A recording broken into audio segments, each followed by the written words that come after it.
अब एक भगवत प्राप्ति का बिल्कुल सरल उपाय बता रहे हैं कि यदि आप जितेंद्री नहीं हैं, बड़े भजनानंदी नहीं हैं, आपका मन भगवान में निरंतर नहीं लगता है, तो तुम्हें हम बता रहे हैं कि तुम्हें भगवत प्राप्ति सहज में हो जाएगी। कैसे? बोले काये न वाचा मनसेन्द्रियैर्वा बुद्ध्यात्मना वानुसृत स्वभावात् करोति यदि यत् सकलम परस्मै नारायणायेति समर्पयेत् तत्। यहीं से प्रारंभ हुआ था साधन मार्ग। जब घर से निकले थे तो प्रारंभिक साधना यही थी, इसी श्लोक की थी। भागवत धर्म का अनुष्ठान, गायत्री अनुष्ठान आदि तो अलग चल रहे थे, लेकिन ये हृदय का भागवत अनुष्ठान भागवत धर्म का था। महापुरुषों ने, ऋषियों ने बहुत से मार्ग बताए भगवत प्राप्ति के, धर्म के। बड़े कठिन कठिन मार्ग हैं, लेकिन हम तुम्हें वो मार्ग बता रहे हैं, नवयोगेश्वर में जी कह रहे, सुगम से सुगम उपाय। सब कोई कर सकता है, स्त्री पुरुष बालक सब कोई कर सकता है। ये भगवत प्राप्ति का बिना पढ़े लिखे वाला भी कर सकता है। भोले से भोले अज्ञानी मनुष्य सुगमता पूर्वक दिव्य गति प्राप्त करेंगे इस साधन से। इसका नाम है भागवत धर्म। इस मार्ग में, भागवत धर्म में बड़ी से बड़ी त्रुटि हो जाए तो भी पतन नहीं माना जाएगा। बड़ी महिमा इसकी है। देखो, अन्य साधनों में अगर त्रुटि हो गई, जैसे आप 20 वर्ष से ब्रह्मचर्य हैं और एक दिन व्यभिचारी बन गए तो 20 वर्ष का ब्रह्मचर्य का क्या, ऐसे हर साधन में है। लेकिन भागवत धर्म में, नाम जप में, इनमें यह सिद्धांत लागू नहीं होता। आप 20 बार नाम जप किए हैं, इसके बाद भ्रष्ट हैं, तो 20 बार नाम जप आपके कल्याण का कार्य करेगा। 19 नहीं होगा, वो 20 ही रहेगा। 21 से शुरू होगा जब आपका शुरू होगा। किसी ने कहा कि आप महाराज जी कहते हैं नाम जप से सारे पाप नष्ट हो जाते हैं, तो लोगों का उत्साह नहीं बढ़ेगा पाप कर्म करने में। तो आप ध्यान से सत्संग नहीं सुनते हैं, तब ऐसा प्रश्न आता है। जब कभी ऐसा वर्णन होता है कि तुम चाहे जितने पाप किए हो, नाम जप करने से सारे पाप नष्ट हो जाते, तो वहां एक जरूर बात हम कहते हैं, अब लो नसानी अब ना नसई हो। आज तक किया, लेकिन हे हरि आज के बाद पाप नहीं करूंगा। तो हम वादा करते हैं, मेरे भगवान के वचन है, अहम त्वाम सर्व पापेभ्यो मोक्षयिष्यामि मा शुचा।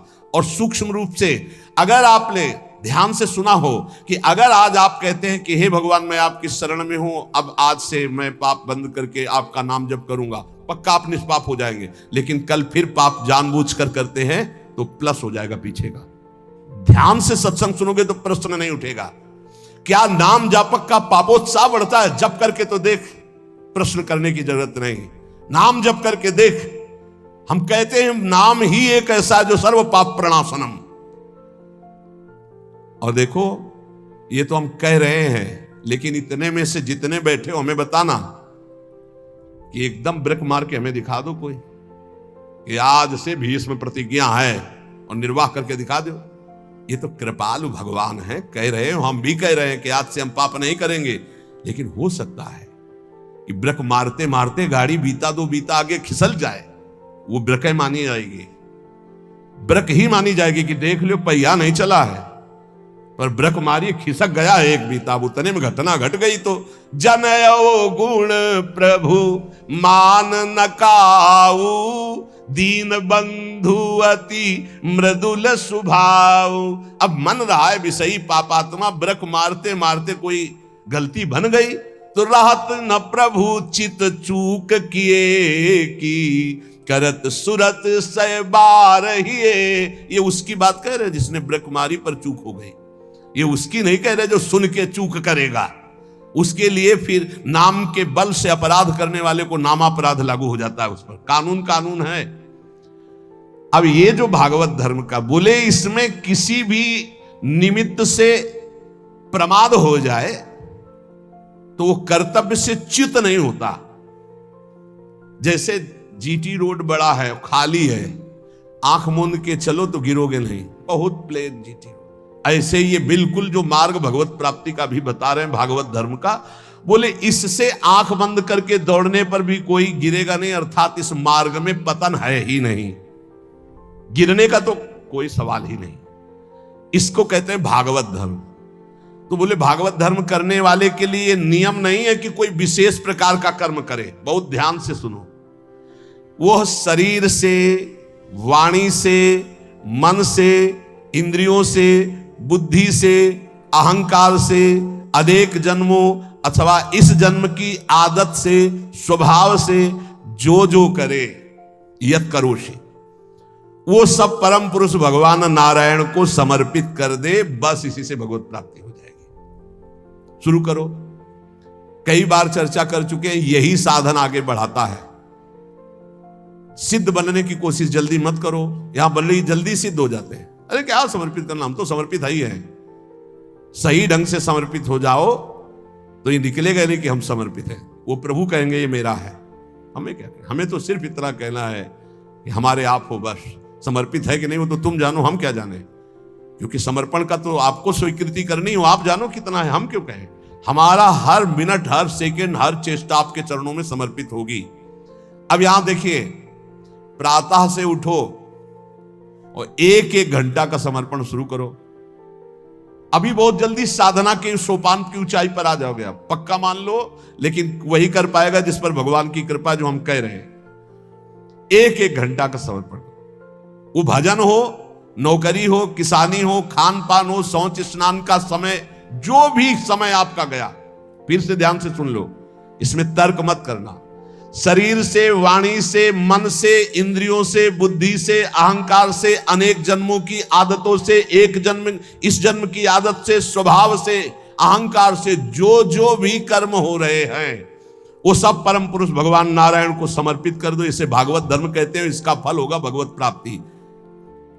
कायेन वाचा मनसेन्द्रियैर्वा बुद्ध्यात्मना वानुसृत स्वभावात् करोति यद यद सकलम परस्मै नारायणायेति समर्पयेत।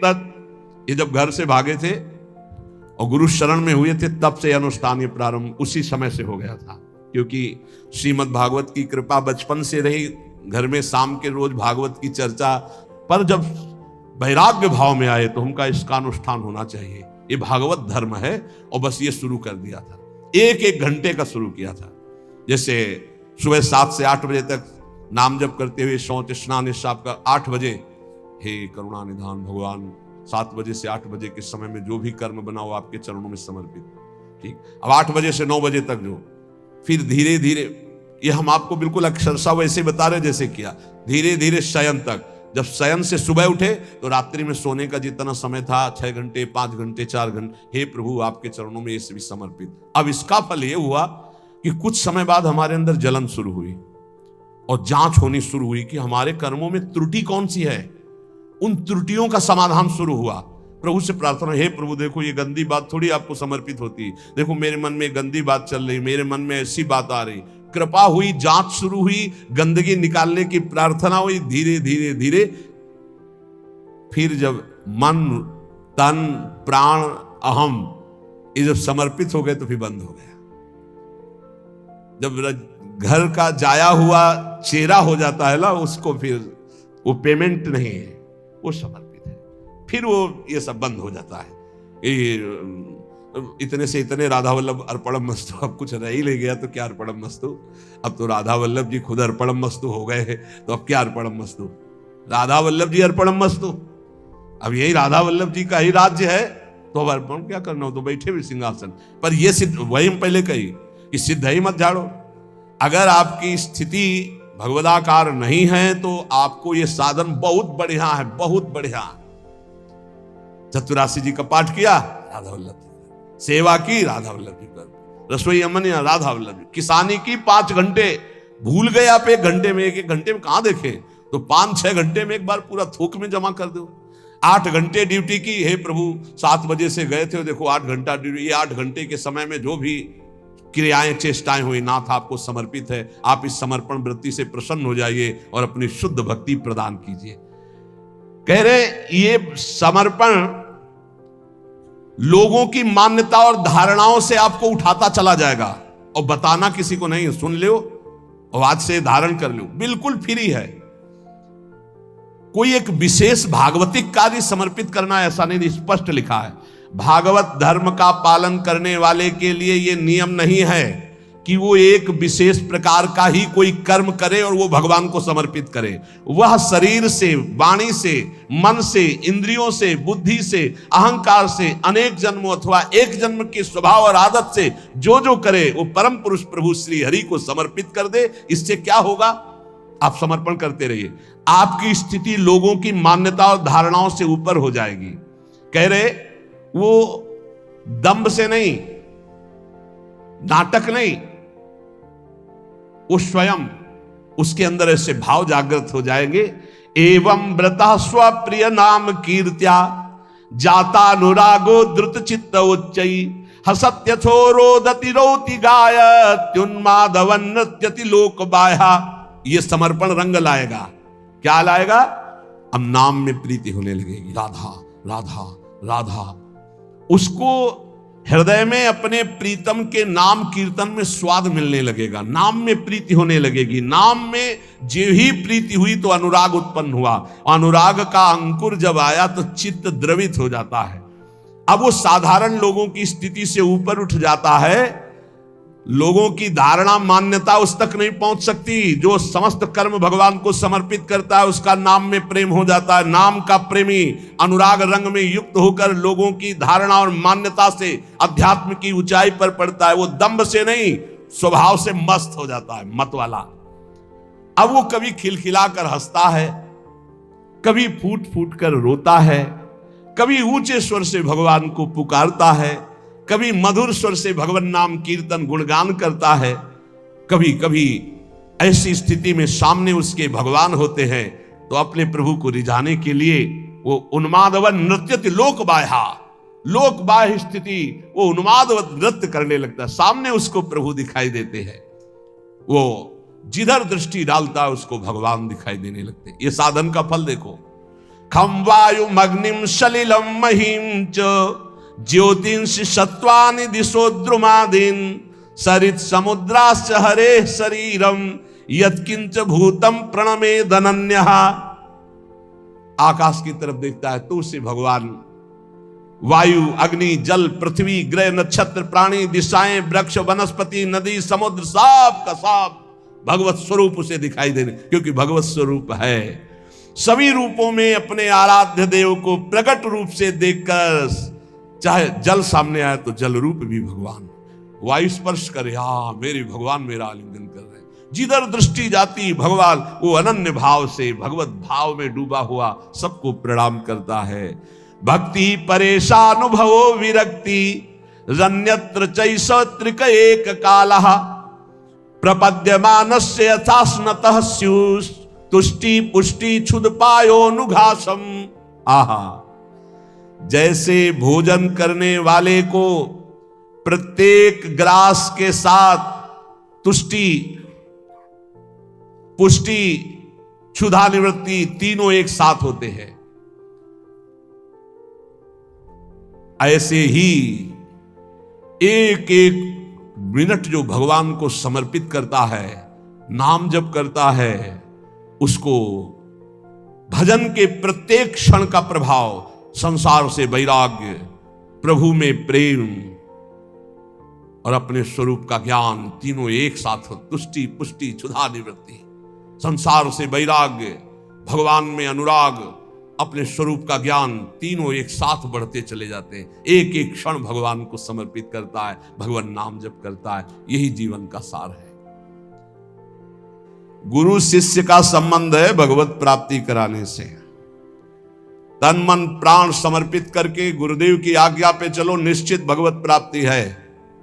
भगवत प्राप्ति कोई ऐसा रसगुल्ला या गुलाब जामुन नहीं कि खरीद लिया, ये लियो भैया खा लो। उनकी आज्ञा पे चलो, भगवत प्राप्ति आपको होनी है। आपको भ्रम छोड़ना है, आपको असत आचरण छोड़ने, आपको असत चिंतन छोड़ना है, आपको भगवत चिंतन करना है। तो गुरुदेव का सारा प्रयास रहता है असत त्याग करके सत्य में स्थित करना। वो गुरु नहीं है जो अपने शिष्य को भगवत भक्ति के रंग में रंग करके मृत्यु रूपी, माया रूपी फांसी से न बचा पावे। गुरु नहीं है। वह स्वजन स्वजन नहीं है जो अपने संबंधी को भगवत नाम जपने का उपदेश न करे। वो पिता पिता नहीं जो अपने पुत्र को भगवत प्राप्ति का उपदेश न करे। वो माता माता नहीं जो अपने पुत्र को भगवत प्राप्ति का भजन का उपदेश न करे। वो पति पति नहीं है जो भगवत प्राप्ति का उपदेश न करे, भगवत प्राप्ति का सहयोग न करे। इन सारे संबंधों की एक ही महानता है कि मुझे भजन भगवत प्राप्ति का संयोग बैठा ला जाए और इस जन्म में भगवत प्राप्ति कर ले, चाहे वो गुरु हो, चाहे माता हो, चाहे पिता हो, चाहे मित्र हो। भगवत ऋषि जी कहते हैं अगर ऐसा संग नहीं है भगवत प्राप्ति का तो सब माया का नाटक है, हमको नहीं इस माया के नाटक में फंसना। देखो भगवत प्राप्ति कैसे होती है। आपने एक जगह मान लिया कि हम सब बात तो टाल सकते हैं, अपने गुरु की बात नहीं टाल सकते। अब माया आपको नहीं परास्त कर पाएगी। बस सब कुछ तो है, हम बड़े नीच हैं, पतित है सब, लेकिन अपने गुरुदेव की बात मैं नहीं टाल सकता। इसके लिए मैं विश्व से विलग हो सकता हूं, शरीर छोड़ सकता हूं, प्राण छोड़ सकता हूं, बस जीत गया। और गुरु की बात ऐसी मानी जाती है। वो कह रहे इस समय दोपहर के 12 बजे, जी बिल्कुल धूप खूब चौड़ी है, मूर्ख बना रहा है, चौड़ी धूप है। 4 बजे नहीं महाराज जी आप कह रहे हो 12 बजे है, नहीं समय तो 4 बजे। हाँ महाराज ब्रह्म मुहूर्त का समय है। बड़ी मुंह चपुड़ी बोलते हो तो महाराज, आप बोलोगे दिन तो हम दिन को दिन, आप कहोगे रात तो हम, हमको मतलब नहीं दिल है कि रात, आप कह रहे हो दिल है तो हम अपनी आंखों का विश्वास नहीं मानेंगे, हम आपकी बात मानेंगे। तुम्हें जो पसंद वही बात कहेंगे। आप आज्ञा करो, हमारा तन मन प्राण उसी मार्ग में चलेगा जिसकी आपकी आज्ञा है, बस जीत गया। इसी बात का दुरुपयोग होता है, इसी बात का दुरुपयोग होता है। वो गुरु गुरु ले जो भगवत प्राप्ति के मार्ग में न चला दे। देखो हम फंसे कहां हैं, बस सूक्ष्मता से समझना। भगवत प्राप्ति किसको होती है और भगवत प्राप्ति किसको नहीं होती, बिल्कुल सरलता से हम आपको समझा रहे। केवल अहंकार ही भगवत प्राप्ति में बाधक है, और उस अहंकार को गुरुदेव उल्टा सीधा दक्षिण बाएं ऊपर नीचे हर जगह से प्रहार करके चकनाचूर करते हैं, पक्का चकनाचूर करते हैं। अब उसको केवल, आप तो कहते थे कल की ऐसा है, आज आप कह रहे हैं ऐसा, ये प्रश्न नहीं होना। खड़े हो जाओ जी, खड़े हो गए, बैठ जाओ बैठ जाओ, आज के बाद ऐसा कभी नहीं करेंगे। हाँ करें, ये आज ये लाओ ना। महाराज आप तो कह रहे थे कभी ये नहीं खानी। नहीं जी पाओ, कल हमने कहा था नहीं पाना। महाराज जी आपने आज कहा है कि आज पा लीजिए, पा लिया, आज अभी को नहीं तो नहीं। ऐसा जीतता है, ये नहीं कि आपने कल कहा था तो आज ऐसे कह, नहीं, वचनम करिष्ये तो में, आप जैसा कहे, जीत गया। अहंकार का केवल नाश करने की लीला होती है, अहंकार का नाश। दौड़ो नहीं, खड़े हो जाओ, खड़े हो, बैठ जाओ, बैठ, जब तक हम ना कहें तब तक ये बैठे रहना। उठ के एक कदम में नहीं जाना, हमें वैसे बैठे रहे, क्योंकि केवल बात अहंकार की हो रही है।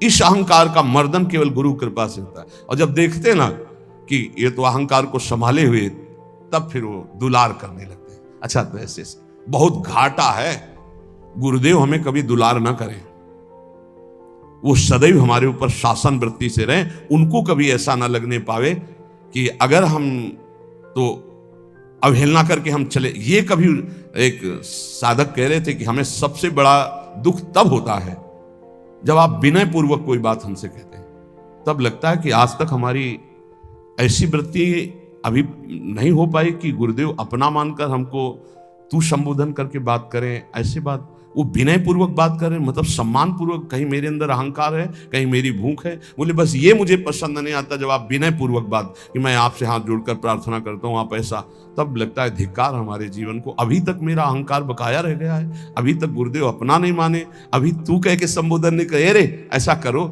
अपनापन तो तब हमें लगता है जब ये विनय हट जाती। विनय तो पर से होती है, नहीं नहीं अभी अभी गुरुदेव अपना नहीं मान। ये अहंकार की गलित वृत्ति में आता है भाव।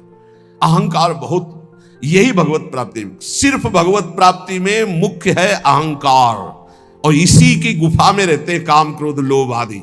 इसी का नाश होता है गुरु कृपा से। बस गुरु कृपा को समझना है कि वो तत्काल बदल सकते हैं, तत्काल हर तरह से चकनाचूर करके चुप कौन रसवाड़े जा बोली बोली भारी। ये केवल गुरु से ही होता है, ये हमने जीवन में देखा। केवल गुरु, एक जगह यार इतना रख लो, एक जगह इतना रख लो, वो जैसे चाहे वैसे, बिल्कुल एक जगह उनकी आज्ञा पे हो जाओ, अभी अभी अभी ये अहंकार गलित होना, ये केवल गुरु से गलित होता है। हमने अपने जीवन के अनुभव में देखा, केवल गुरु से गलित होता है अहंकार, किसी साधन से नहीं। गुरु वही है जो मृत्यु की फांसी से मुझे मुक्त करके भगवत साक्षात्कार करा दे। वही माता, वही पिता, वही संबंधी है। ये शरीर दुखमय विषय भोगों की प्राप्ति के लिए नहीं है। नायम देहो देह भाजाम नृलोके कष्टान कामान नरहते विद्भुजाम ये तपो दिव्यम पुत्र कायेन सत्वम शुद्धे दस्मात् ब्रह्म सौख्यम त्वनंतम। हे पुत्रो, इस मर्तलोक में शरीर जो मिला है मरेगा, नष्ट होगा। इसमें बड़े रोग, बड़े दुख आने वाले हैं। ये विषय भोगों के लिए नहीं मिला है। ये विष्ठा भोजी, सुकर कुकर आदि को ये सब सुख प्राप्त है सांसारिक। इस शरीर को दिव्य भजन के द्वारा भगवत प्राप्ति कर लो, इसलिए मिला मानव देह। तपस्या के द्वारा अंतःकरण को शुद्ध करो। तपस्या कौन? जो हमारे अंदर काम क्रोध लोभ आ रहे हैं उनको जो हम चुपचाप सह रहे हैं, ये तपस्या है। इस शरीर को तपो दिव्यम पुत्रकायेन सत्वम शुद्धे दस्मात् ब्रह्म सौख्यम त्वनंतम। तपस्या के द्वारा अंतःकरण पवित्र करके भगवत प्राप्ति करो। तपस्या कौन? जो हम 2 बजे से जग रहे हैं, सब आराम से खा पी के सो रहे हैं, आप जग रहे हैं। अब आपका 10 बजे तक दिनचर्या चल रही है, कुछ थोड़ा सा जलपान, फिर भजन साधन, अपना रात दिन लगे हुए, काम क्रोध आदि शत्रु आ रहे हैं, उनकी जलन सह रहे, ये तपस्या है। ये क्या करेगा? अंतःकरण को पवित्र कर देगा। इस शरीर से अनंत भगवदानंद की प्राप्ति होती है, अनंत भगवदानंद की। शास्त्रों ने बताया है, महत्सेवाम द्वारमाहुर विमुक्ते स्तमो द्वारम योषिताम संग संगम। यदि संत महापुरुषों का संग मिल जाए तो मोक्ष का खुला हुआ द्वार है। और यदि कामी पुरुष का संग मिल जाए, कामिनी में आसक्त, नाना प्रकार के भोगों में आसक्त, तो बोले नरक की सर्टिफिकेट है पक्का। संग से ही उत्तम गति होती है, उस संग से ही निम्न गति की प्राप्ति होती है। महत्सेवाम तो द्वार माहुर विमुक्ते, संतों की सेवा, संतों का संग, संतों की आज्ञा का पालन, तो मोक्ष पदवी, भगवदानंद। और विषयी पुरुषों का संग, विषय सेवन, तो कह रहे तमो द्वारम योषिताम संग संगम। ऐसे कामी नीच पुरुषों का संग नरक प्रदान करता है। कसम देने की जरूरत नहीं है, ऐसे पुरुषों का तो संग ही नहीं करना चाहिए। वो कहते हैं हमारी दोस्ती, अरे तिलांजलि देते तुम्हारी दोस्ती को, कभी मत आना, कभी मत बुलाना, कभी संग मत करना। नीच आचरणों में फंसाने वाले दोस्त नहीं, दुश्मन होते हैं। किसी को नष्ट करना, उसको व्यसन दे दो। किसी को नष्ट करना, उसे भोगों में फंसा दो, नष्ट हो जाएगा अपने आप। तो नष्ट करने वाला दोस्त होता है कि दुश्मन होता है? ये बड़ा विचित्र माया का खेल है कि दुश्मन दोस्त बन करके आता है, हम उसे स्वीकार कर लेते हैं। तमो द्वारम योषिताम संग संगम। जो कामी पुरुष है, व्यसनी पुरुष है, व्यभिचारी पुरुष है, नाना प्रकार के कुमार्गगामी प्रवृत्तियों का, तो हमें कभी ऐसों का संग नहीं करना चाहिए। महांतस्ते समचित्ता प्रशांता विमन्यवः सुहृदा साधवो ये। अब कहते हैं जिन महापुरुषों का संग मोक्ष का खुला हुआ द्वार है, वो कैसे होते हैं? तो बोले महांतस्ते समचित्ता, सब में अपने प्रभु को देखने वाले महात्मा को महापुरुष कहा गया है। वासुदेवा सर्वमिति समहात्मा सुदुर्लभा। सबके हृदय में एकमात्र भगवान विराजमान, समचित्ता और परम शांता, किसी भी द्वंद्व की स्थिति में अशांत न हो। और कह रहे हैं विमन्यवः, किसी भी स्थिति में क्रोध ना आने पावे, क्रोधहीन। और सुहृदा साधो ये, सबका हित चिंतन करने वाले, सदाचार परायण, उनको महापुरुष करते हैं। जो ऐसे महापुरुषों का संग करता है वो निश्चित भगवत प्राप्त हो जाता है। सत्संग का मनन किया जाए, मनन से बहुत जल्दी हृदय पवित्र होता है। रोज जो सत्संग सुनते हो, अगर कई बार इसे सुनो और मनन करो तो बहुत लाभ मिलेगा। सार सत्संग का, जिन प्रभु की तुम शरण में हो, यही अखिल कोटि ब्रह्मांडों के ईश्वरों के भी ईश्वर हैं, कोई अन्य आश्रय लेने की जरूरत नहीं। ऐसे प्रभु हमारी प्रियाजू की प्रेमाधीन है, इसलिए हम सदैव गरजते रहते हैं प्रियाजू के बल से, गोरे चरणारविंद की ठसक से रहते हैं। जिसको ये ठसक प्राप्त करनी है वो एक एक मिनट प्रभु के चरणों में समर्पित कर दे। भूल हो जाए तो जितनी देर भूल हो जाए उस भूल को भी समर्पित कर दे। एक एक क्षण समर्पण करने का फल मिलेगा। प्रभु की नाम में रुचि, प्रभु की लीला कथा में रुचि, इसका फल होगा। आपकी स्थिति अध्यात्म की ऊंचाई पे आ जाएगी। कभी आपको इतना आनंद आएगा कि आप लौटते लौटते हंसते रहेंगे। कभी इतना आएगा कि रुदन आ जाए, कभी नाचने का मन होगा, कभी गाने का, वो एक दिव्य उन्मादमयी स्थिति। और कभी ऐसी स्थिति जिधर देखो मेरे प्रभु तो सबको दंडवत कर रहा है, स्त्री हो, पुरुष हो, जड़ हो, चैतन्य हो, पापी हो, पुण्यात्मा हो, सबको नमस्कार, सबको प्रणाम कर रहा है। यही महाभागवत स्थिति भगवान अजित को जीत लेती है। इसलिए निरंतर नाम जप करते हुए अपने चित्त को प्रभु में लगाओ। यही जीवन का परम सार है, इसी में परम सुख है।